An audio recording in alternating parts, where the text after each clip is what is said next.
Night of the Mannequins.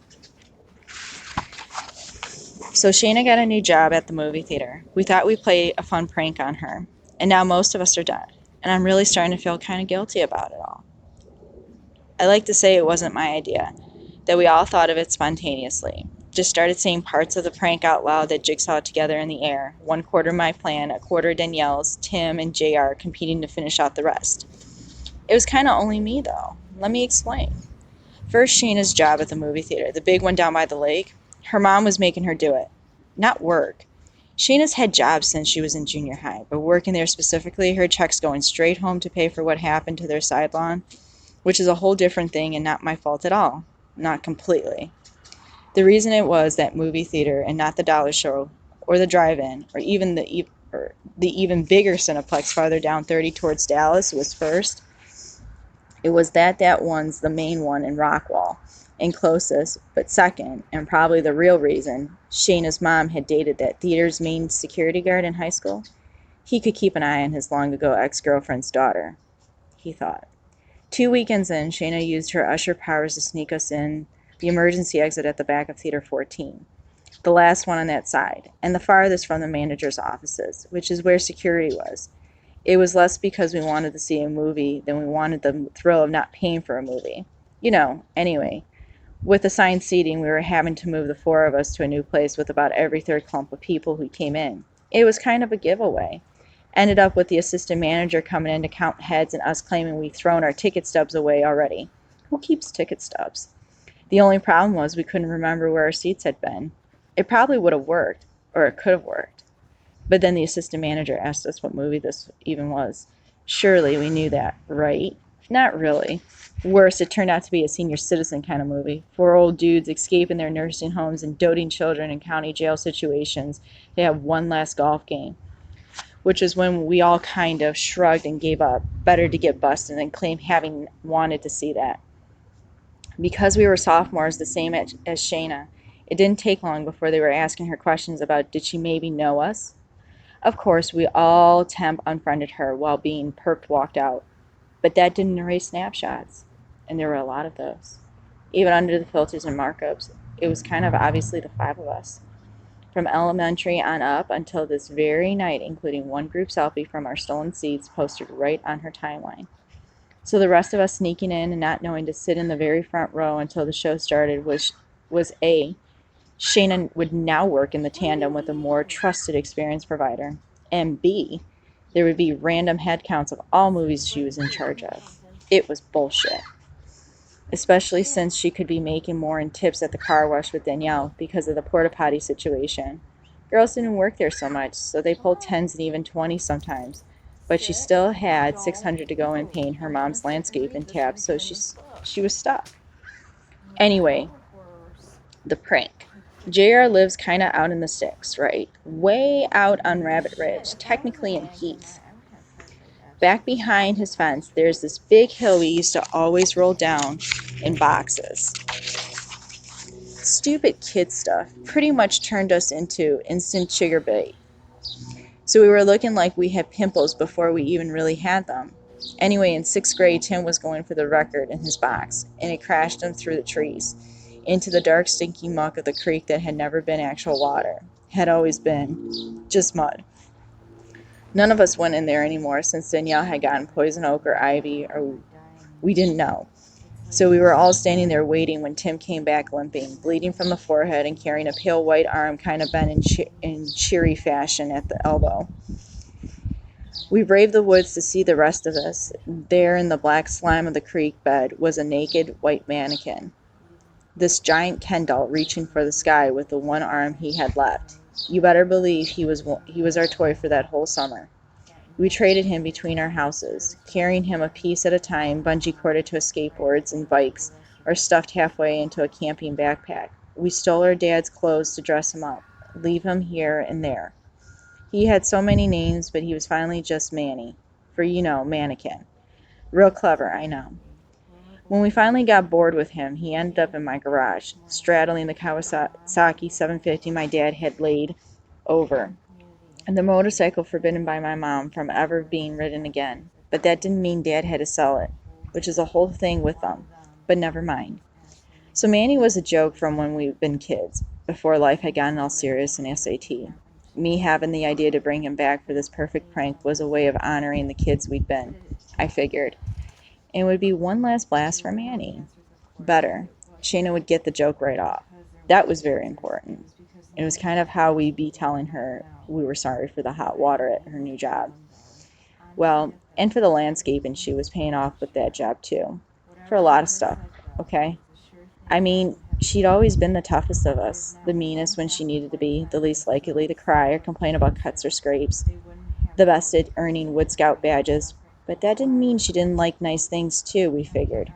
Like being included in the prank to end all pranks, the one that could someday summarize our whole high school experience and right now blast us off into the future in the most fitting way.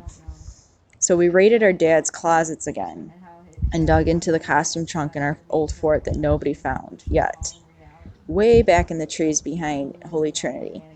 We were needing clothes for Manny, but for us as well. We were going 90s baggy for that Friday night. Danielle shoved a whole mannequin arm down the leg of the pants she was wearing, which kind of made us all look away but not look away. I mean, okay, Danielle was always just one of us, a girl, yeah, whatever. But she never been like a dating prospect, right? Mostly because none of us were dating. Didn't need boyfriends or girlfriends since we had each other. Or maybe we just didn't have the nerve. We're hiding in the safety of friendship. I don't know. It doesn't matter now. And Shayna was like my third cousin on my mom's side anyway.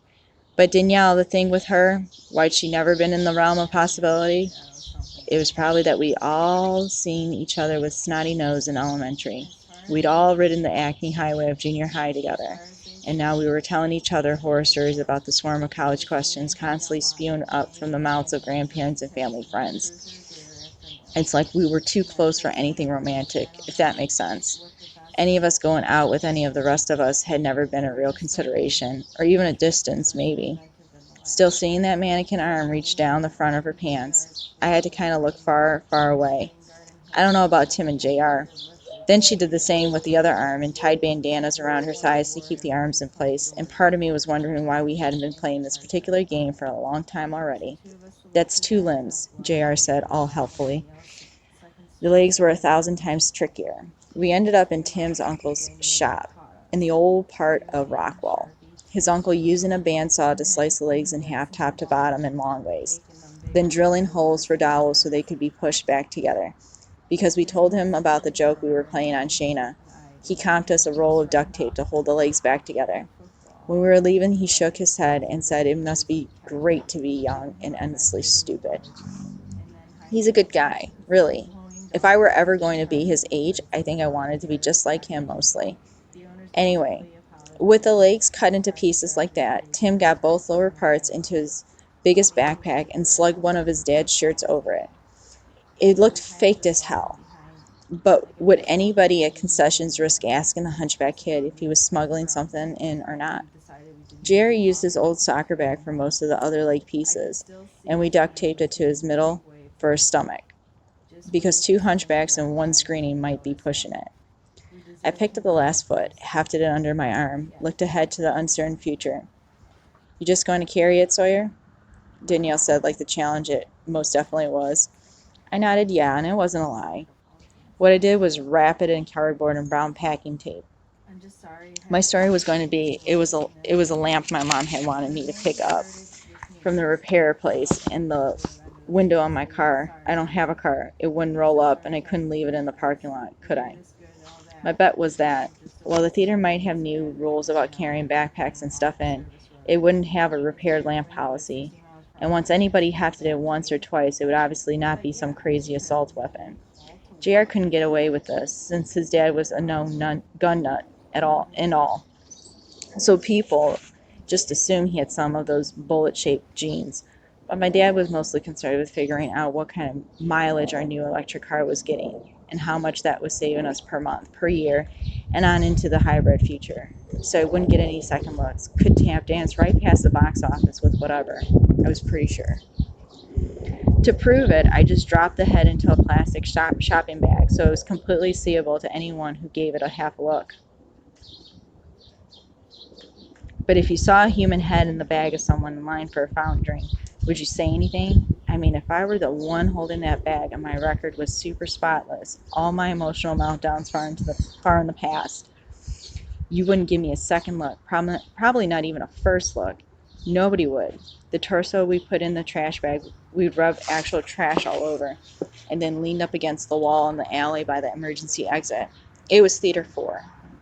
Danielle had coasted by the box office, checked that out for us, her hair all in her face, so she was just any girl on another Friday night.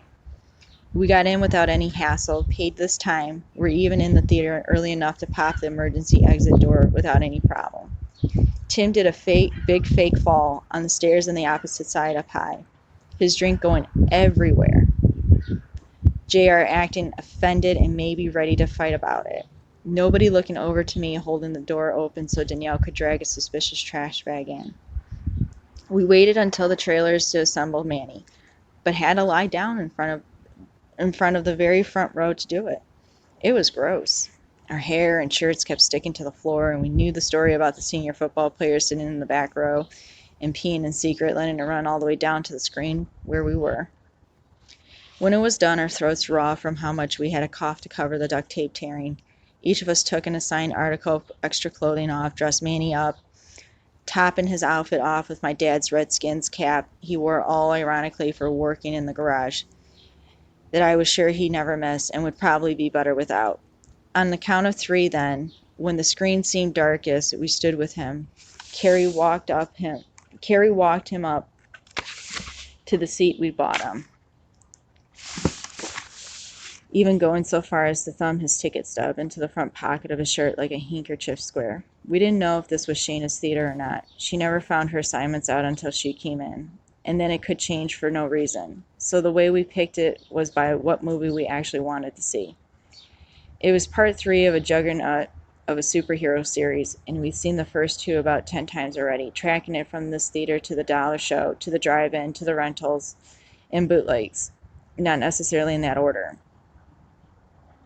It was part 3 of a juggernaut of a superhero series, and we'd seen the first 2 about 10 times already, tracking it from this theater to the dollar show, to the drive-in, to rentals, and bootlegs. Not necessarily. How in the fuck order would you put it in?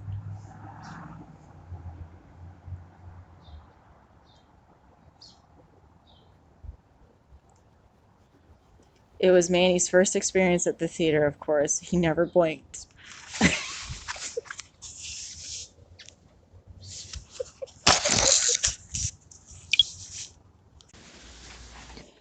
We should have guessed what was going to happen next. What had to happen. We were all hopeful and stupid, though. And yeah, probably feeling kind of bulletproof. One of our friends worked here, didn't she? What could go wrong? And it wasn't like we hadn't paid this time. Sure, we were sort of banned, but did the assistant manager really expect that to hold? Would he rather we pirate everything on his marquee? Wouldn't that ruin the movie industry and contribute to juvenile delinquency, sir? Anyway, about halfway through the movie, JR went down to concessions, filled his small fountain drink cup up with blue icy, and volunteered to the junior taking his money that someone had just sneaked into Theater 4. Was disturbing the piece, saying the lines out loud with the heroes and heroines. I don't know how he phrased it. It worked. That's what's important. A few minutes later, the assistant manager and the manager rolled in with Shayna's mom's security guard X, their grim faces on. Flashlights in hand, 2 or 3 experienced providers ranged out behind them to get some more experience. But then, after some whispering, the X ducked out.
So you go and hack into her laptop, but you're not telling me what the purpose was. Oh my god. Please tell me. I know this mannequin's a foreshadow. I know it is. I know it is. It sucks. Oh my god, this book sucks. I'm like halfway fucking into it though.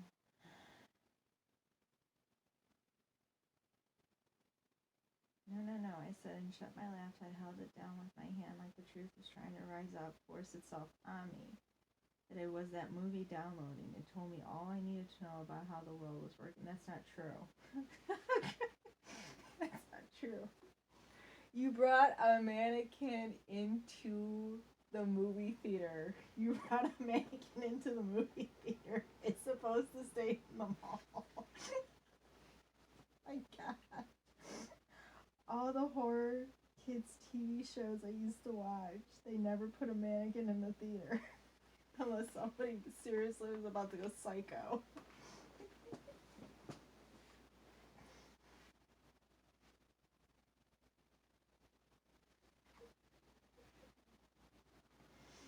Lollygagging down the road. I like the other word, fuckity fuck. That was a good one. I've seen that. Lollygagging, hunky dory, fuckity fuck.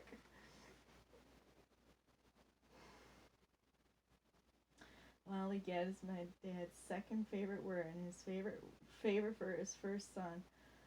But that trucker had been just driving half asleep like they do zombies of the highway, and he'd taken the exit without even registering he was leaving the interstate. And then something that had been crouched down on the road in front of him stood up all at once. A mannequin juiced on Miracle-Gro, grown up to 16 or 18 feet tall, probably, maybe 20. Anybody would have swerved away from hitting a walking nightmare like that, wouldn't they? Shannon was surely already dead by the time Manny stood up into those headlights. Though he had killed her somehow, probably just strangled her with his plastic hands and then directed the truck through her wall to cover his tracks. That was why they hadn't been able to properly tell what smear of meat was her, what was her mom, which was her little brother, and what was dog, and what was human. It had to be like that, though, for Manny. Otherwise, we might clue in that he was coming for us. He didn't count on me, though. Into chapter 5.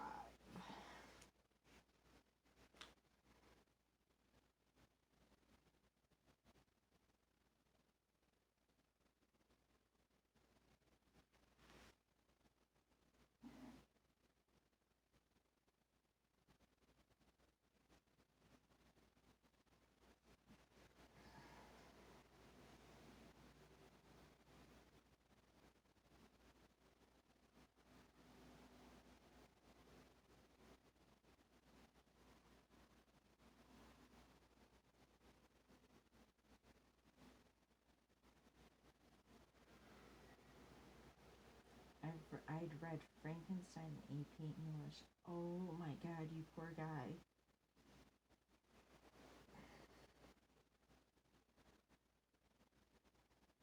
That's technically not on the AP English test. Sir Thomas More, Shakespeare. What else did I read?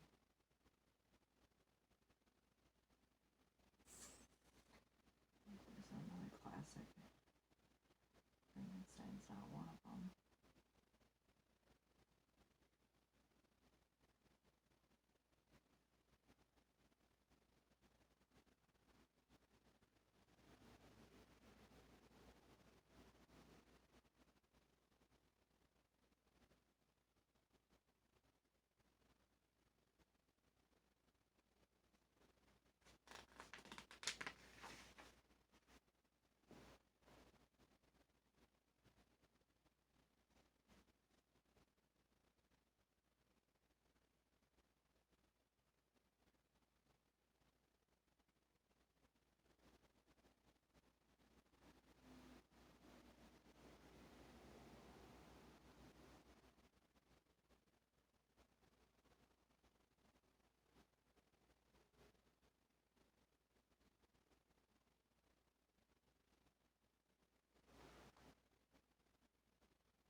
watched Shayna was getting fired and on a permanent lockdown. Tim was getting grounded until he grew a pair, his dad's go-to, until he grew a pair and quit being a follower, and the prank hadn't exactly shamed the assistant manager like I meant. But still, it wasn't a total loss. We had the story of what almost was, didn't we? It's worth nearly as much if you tell it right. It's nearly as much if you tell it right. Uh-huh.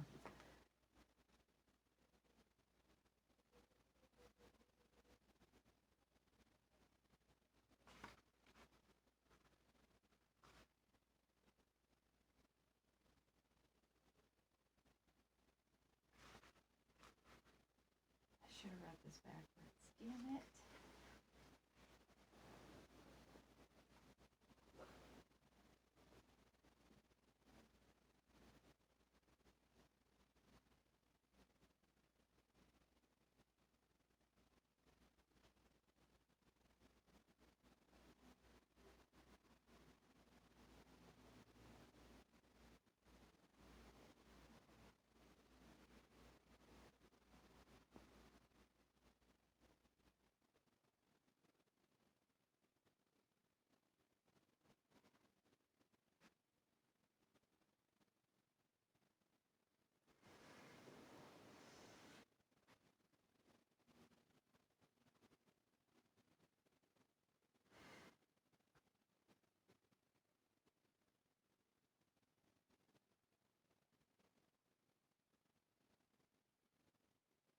I'm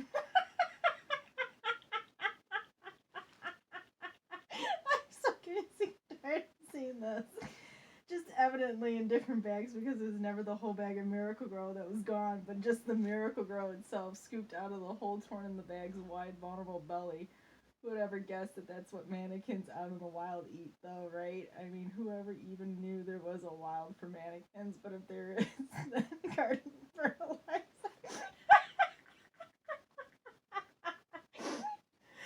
Oh my god.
This is awkward writing. So Manny, I had to imagine from eating that every night for 2 weeks, had to be 3 or 4 times taller than he'd been for the truck driver by now.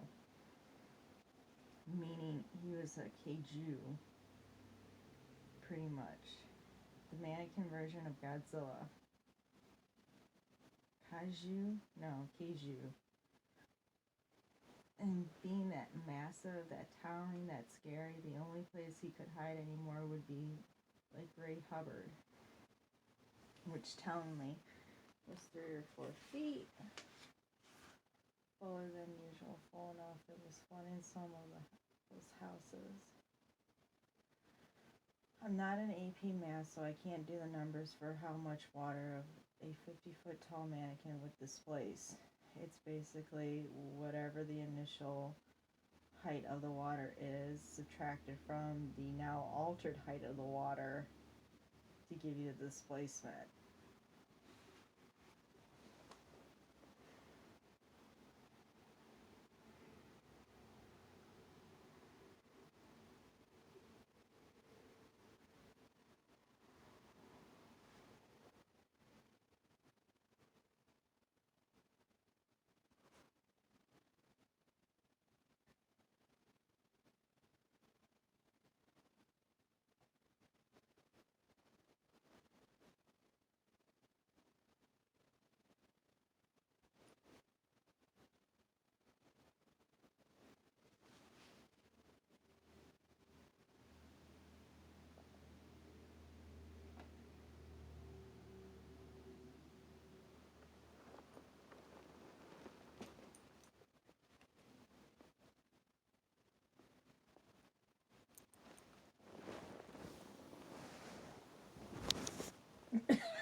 pumpkin.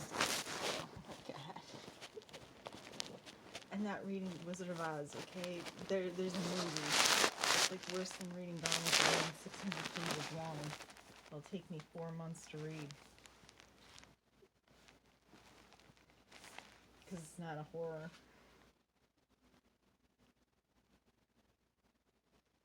I like how this starts out. This reminds me of a movie. For all I knew, he was even like Frankenstein's monster, right? It's like the Invisible Man. For all I knew.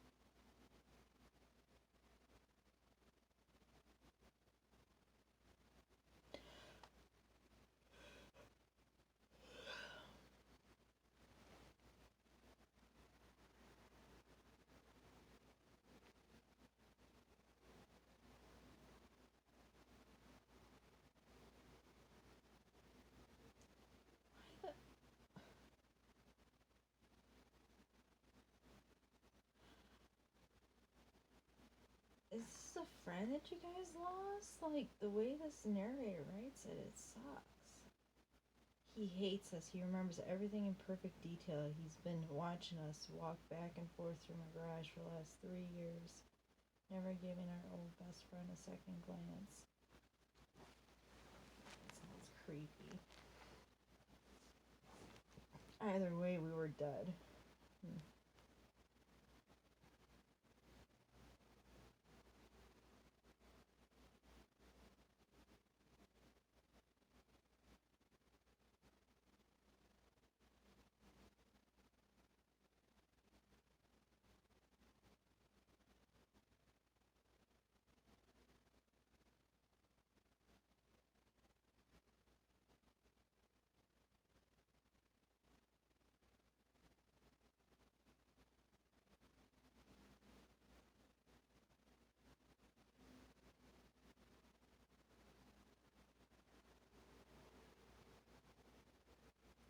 Much better to be on the murder victim wall, right? That died too. Oh, now I see how it's written. That died too young. Oh.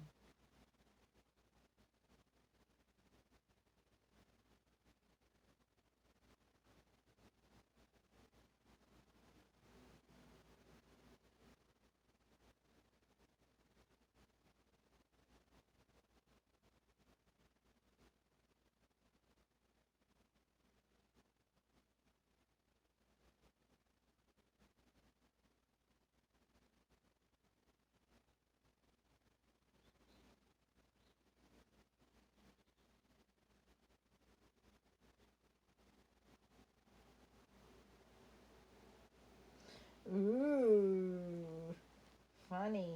Meanwhile, Danielle had just for reasons ununderstandable to anyone remotely sane or with an ounce of taste or self-respect started hardcore dating Steve from her yearbook team. So that pretty much just